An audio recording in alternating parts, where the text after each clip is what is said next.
Good afternoon friends. তোমাদের সবাইকে আরও একবার আমার চ্যানেল মিমো অ্যান্ড মমে অনেক স্বাগত। আজ আর ঘরের কাজকর্ম না, আজ আমি দেখাচ্ছি বাইরের কিছু কাজকর্ম। বাইরে বলতে শুধুমাত্র ঘরের বাইরে, আমি কিন্তু বাড়ির বাইরের কথা বলিনি। আগের দিনের ব্লগে তোমরা দেখেছো আমি সারাদিন কিভাবে ঘরের কাজকর্মগুলো আস্তে আস্তে গুছিয়ে করি।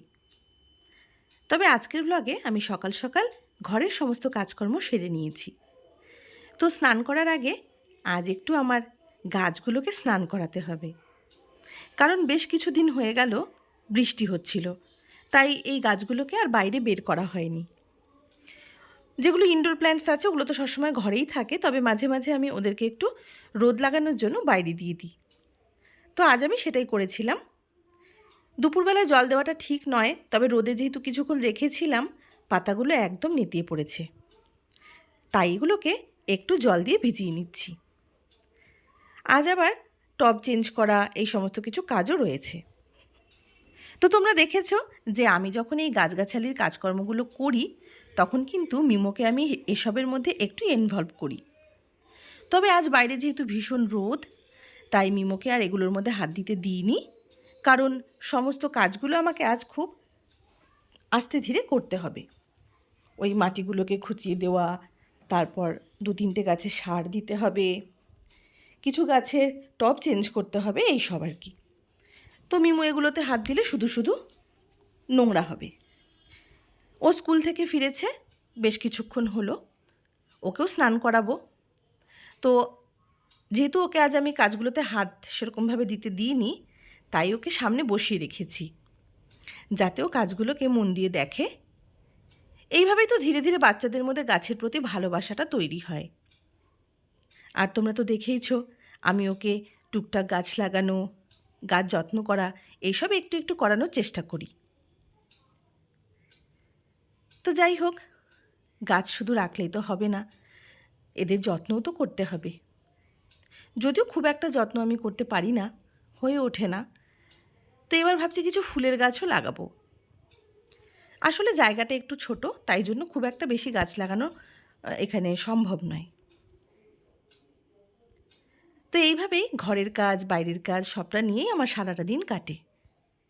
ও হ্যাঁ, বাইরের কাজের কথা বলতেই মনে পড়ল, শুধু এটাই বাইরের কাজ না, বাড়ির কর্তা বা ছেলেরা যে কাজটা বাইরে গিয়ে করছে, মানে সংসারের জন্য তারা যে সারাটা দিন নিজের যে শ্রমটা বাইরে দিচ্ছে, সেটা যদি আমরা সমান তালে তাদের সঙ্গে দিতে পারি, তাহলেই তো আমাদের সংসারটা কিন্তু এই গাছের মতোই খুব সুন্দরভাবে বেড়ে উঠবে। আসলে দেখো, গাছের মতো প্রত্যেকটা জিনিস হতেও একটু যত্ন চায়, তাই না? একটু ভালোবাসা চায়, একটু যত্ন, এইসব চায়। তা আমাদের সংসারটাও কিন্তু এদের মতোই, ওরাও একটু যত্ন চায়। তো স্বামী স্ত্রী উভয়েরই যেহেতু সংসার, তাই দুজনে মিলে যদি আমরা সংসারের জন্য একটু কিছু কাজকর্ম করতে পারি, তাহলে কিন্তু সেই সংসারে দুঃখ কষ্ট বলে কিছু থাকে না। তো এখন যদিও আপাতত ঘরে বসে রয়েছি, সেটা আমার একদমই ভালো লাগে না। মিমোটা একটু যদি নিজের মতন একটু বড় হয়ে যায়, তারপর আমি চেষ্টা করব স্বামীর কাঁধে কাঁধ মিলিয়ে সংসারটাকে এগিয়ে নিয়ে যাওয়ার। ভালোবাসা, বিশ্বাস আর এই দুজনের যে দায়িত্ব, সবটা নিয়েই কিন্তু আমাদেরকে ভালো থাকতে হবে। ছেলে মেয়ে হয়ে গেলে মায়েদের বা মেয়েদের অনেকটাই কষ্ট হয়, মানে তাদেরকে রেখে বাইরে গিয়ে কাজ করাটা। যদিও আজকাল কিছুই অসম্ভব না, কারণ অনেকেই ঘরে বসে অনলাইনে বিভিন্ন রকমের কাজ করে চলেছে। আমরাও চেষ্টা করলে করতে পারবো হয়তো। যাক, সেসব কথা। তো এই দেখো, আমি গাছের মাটিগুলোকে এখন হাত দিয়ে, মানে একটা গাছকে ছোট টব থেকে বড় টবে রিপট করলাম। এই কাজটা না আমার ভীষণ অসুবিধে হয়।